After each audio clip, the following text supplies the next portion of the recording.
យោធាកម្ពុជាទាត់ចោលការផ្សាយព័ត៌មានថៃអំពីការប្រើប្រាស់អគារកាស៊ីណូជាមូលដ្ឋានប្រតិបត្តិការដ្រូននិងចាត់ទុកជាការប្រឌិតនិងបង្វែរកំហុសខ្លួនបើយោងតាមប្រភពព័ត៌មានពីមន្ត្រីយោធាកម្ពុជាបញ្ជាក់នៅយប់ថ្ងៃទី24ខែវិច្ឆិកាឆ្នាំ2025នេះឲ្យដឹងថាការចុះផ្សាយរបស់អ្នកសារព័ត៌មាននិងបណ្ដាញសារព័ត៌មានរបស់ថៃដែលចោទប្រកាន់ថាកងកម្លាំងយោធាកម្ពុជាបានយកទីតាំងអគារកាស៊ីណូនៅតាមបណ្ដោយព្រំដែនធ្វើជាមូលដ្ឋានសម្រាប់ប្រតិបត្តិការដ្រូនក្នុងគោលដៅប្រឆាំងជាមួយថៃគឺប្រជាពីការពិតទាំងស្រុង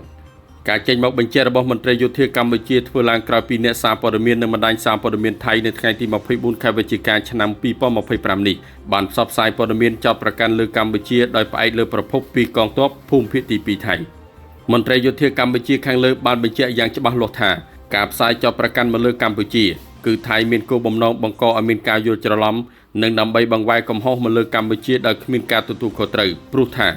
ភាគីថៃខ្លួនឯងនោះទេដែលតែងតែបង្ហោះដ្រូននៅតាមបណ្ដោយព្រំដែនហើយនៅថ្ងៃនេះថែមទាំងបង្ហោះផ្សាយបង្អួតដ្រូនអត្តឃាតជាច្រើនគ្រឿងដែលនេះជាសកម្មភាពបង្ហាញពីចេតនាគំរាមកំហែងដល់សន្តិភាពនិងសុវត្ថិភាពរបស់ប្រជាជនស្លូតត្រង់